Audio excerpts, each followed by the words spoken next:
President Trump reopening his new favorite culture war with fresh attacks on the so-called squad of minority congresswomen, whom he recently said should go back to their countries. But you don't have to dig too far below the surface to find that there's an existential threat, and see Trump might be trying to use them as a distraction. Trump waking up this morning to a trending hashtag he was likely desperate to change. Hashtag Trump Recession. It came alongside headlines warning that the economy is in distress, maybe even headed for a nosedive, which Trump's own aides admit could spell political disaster for the president and could pose the gravest threat yet to his re-election prospects. A source close to Trump telling Axios today, quote, "I'm very worried about the latest economic data. A lot of us are concerned. Without the narrative on the economy, he can't win." Axios adds his team is worried about polling data from Michigan, Pennsylvania, and Wisconsin amid the economic signals. And one former senior White House official warns he's running out of tools to juice the economy. Those leaks from inside Trump's orbit potentially devastating for a president whose signature campaign message is this. An economic miracle is taking place in the United States. We have the strongest economy in history. Our economy is thriving like never before. Our economy is going to soar. Your 401ks are up 50%, 60%.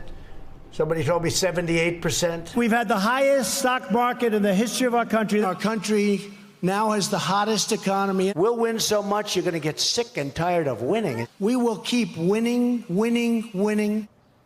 Never going to stop winning. A promise that unfortunately is not aging well. So it's little surprise that Trump, whose sixth day of summer vacation today features nothing on his schedule but a campaign rally, is turning to his usual damage control protocol. First, lie. Say the story is fake. He tweeted today, business optimism is at an all-time high. Then, create a diversion, often some kind of race-related controversy, which today targets Muslim American Congresswomen Ilhan Omar and Rashida Tlaib. But a word to the wise, when lying, race baiting, and xenophobia are your best political lifelines, you're losing.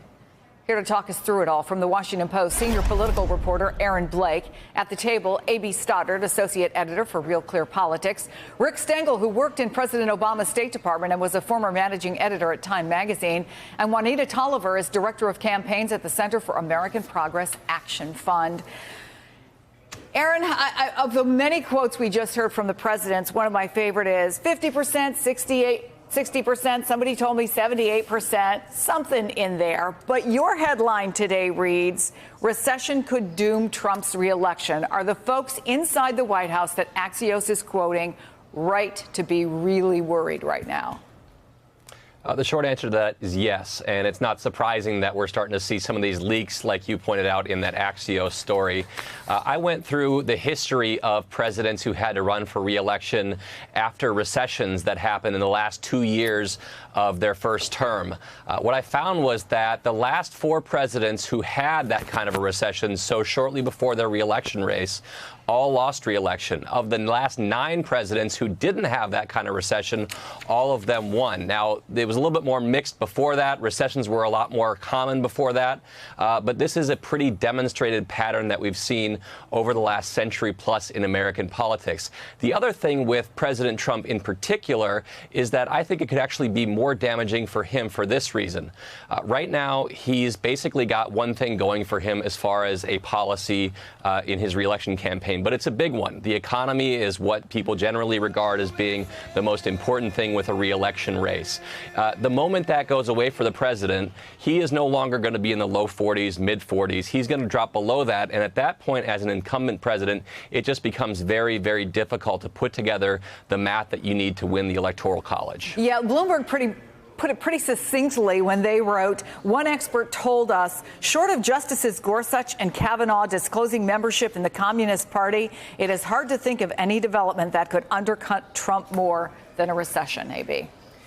Well, Aaron's right. I mean, it is the most important issue usually, but Trump is incredibly unpopular. The delta between people who approve of his record on the economy and those who approve of his job is something like 30 percentage points in some polling. And so there are people that think he's done a great job in the economy, and they're not going to vote for him again. Without this to buffer him, he is looking at he's looking at defeat. People who have not faced recession, presidents who go into re-election with under 50% approval, like Jimmy Carter and George Herbert Walker Bush, they have lost. So he really has to turn this around. And it's what's key to all these leaks from the people around him is that he's run out of weapons in his arsenal. He's run this so roughshod that he has given himself no opportunity to buffer a downturn, and that's why he's panicked. Yeah, I mean, how much should he worry about the political consequences of this, Rick? Because if you listen to him, me worry? Nothing at all. He keeps spouting these statistics. Although, let's be realistic here, even if you're prone to like the president, even if you're going to put aside, as a lot of people have said they have, some of the things he says, they wish he wouldn't tweet so much, they wish he wouldn't say some of the things he says. If you're going to the store and things are costing you more money, if you're seeing that the jobs are not coming back to the factory that he said was going to reopen, we could go on in that vein. It is hard to see in many ways where this campaign goes. Yes, I mean, in Aaron's very good story, I'm just stealing this factoid, he said that the only president since the Civil War who has won a second term in the midst of a recession was McKinley in 1900. So doesn't bode well. But obviously the president's case for re-election is the economy. He doesn't really have any other cases. And not to put cold water on this, the stock market was a little bit up today. The signs of recession are not exactly overwhelming. There was the inverted yield curve that everybody was talking about yesterday, which is that the short-term bond had a larger payoff than a 10-year bond. Germany is down. China is down. Those things are not good. But the U.S. economy is relatively buoyant. So I just don't think we should be rooting for a recession, because that's not good for America. And I also don't think it's really in the cards. I'm not an economist, but there aren't that many signs out there that a recession is on the horizon. Definitely not rooting for a recession, but I think there are voters out there who are already feeling the impacts of a bad economy. For example, since, 1978, CEO wages have gone up 940%, where worker wages have gone up only 12%.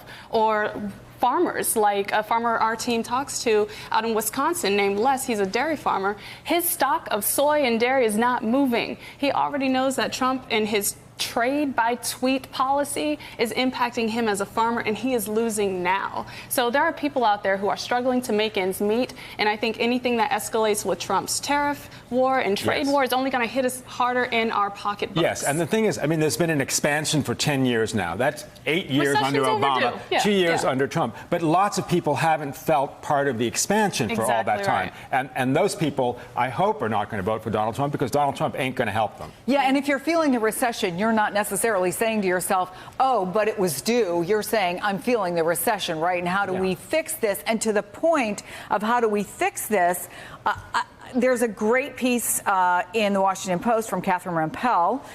She says Trump's economic brain trust consists of a guy who plays an economist on TV, a nutcase the entire real economic profession has disowned, and the producer of Lego Batman. Aaron, from your newspaper. Yeah, and I think one other point, and Rick was right to point out that a recession does not seem likely, according to most people who are economic forecasters. That's a really important point. I think Goldman Sachs put it around 30% or so. I think the reason this is news is because it is so kind of contrary to the prevailing narrative of the Trump era, which is that the economy has been moving in the right direction. And then there's also the matter, of course, of the trade war, which is being ratcheted up. The most recent episode of which, when the president announced the new tariffs on August 1st, seemed to have had a major impact on the stock markets. What we're finding here is that the trade war has really turned into a massive kind of unnecessary risk when it came to the president's political fortunes here, because regardless of how it turns out, trade wars by definition lead to at least some short-term pain. And so if you're running for re-election in 2020 and you know that you have to go through that pain, you're you're really hampering what is your major talking point, your major asset in that re-election race. So I think the president was doing something with this trade war that he has long believed in. He's been talking about these kinds of issues for decades. It's one of the few things that he's been completely consistent on. But that's really turned out to be really an unwelcome variable in what was already some pretty difficult math for him. Well, also in that case, I mean, even though he's been consistent, he suggested that American consumers were not going to feel it. Well, then why did he pull back on it if he was worried about Christmas shopping, right? I mean, even in presenting something that he has consistently messaged on, and that, frankly, a lot of his base likes, that we're getting ripped off by China and by other countries, he's not able to really put forward what it is. And again, back to the whole point of who is there, Rick Stengel, who is in his cabinet that has the economic wherewithal to say, here's how we can, if not right the ship, how we can move it back in the right direction. So I'm going to pull back even further. I mean, I think as a culture, we overcredit the president with effect on the economy. The best thing, if you're president, is to inherit a good economy from your predecessor. Then you're lucky. That is and what happened. Don't mess it up. That is exactly, that's what happened with Donald Trump. And the don't mess it up is just keep it going as it was. Don't start a trade war that's going to throw a wrench in the economic engines. And I think that's exactly what Donald Trump has done. So Eugene Scott writes also in the Washington Post, this kind of stoke the base strategy, right? The culture wars. These facts are concerning for some economists, but for many of the president's most loyal supporters, these details are not of primary concern because despite some Trump backers citing economic anxiety as a top reason for supporting him, his willingness to respond to his supporters' cultural anxiety is the hallmark of his re-election campaign. Chris, honestly, as a woman of color, I'm bracing myself for hearing that message for the next 14 months because I know he's going to keep that drumbeat going. And the attacks on Ilhan Omar today and Representative Tlaib today just continue to magnify how he, one, leverages his position, the highest position in our land, to sow distrust, to sow division, as well as to attack women of color, elected officials, no less. And so he has no guardrails here. He really does not care that he is throwing his weight around in such a fashion because he, unfortunately, in this case, will get results. And what we saw today from Netanyahu is remarkable that he's allowing this to happen. So it brings us back full circle. If the cultural stuff doesn't necessarily hurt him, in fact, may help him with the base, if some of the turnovers, the corruption that we have seen in the administration doesn't have any impact, if not a recession, will a downturn in the economy finally be the thing that convinces some of the people who have not stepped away from this president to say, I'm done? That's the question. So Rick is right. We're not in recession. We're not definitely going into a recession. But Aaron's right that it is the trade war. These farmers have stuck by this president with the goal of trying to stop the threat of Chinese IP theft.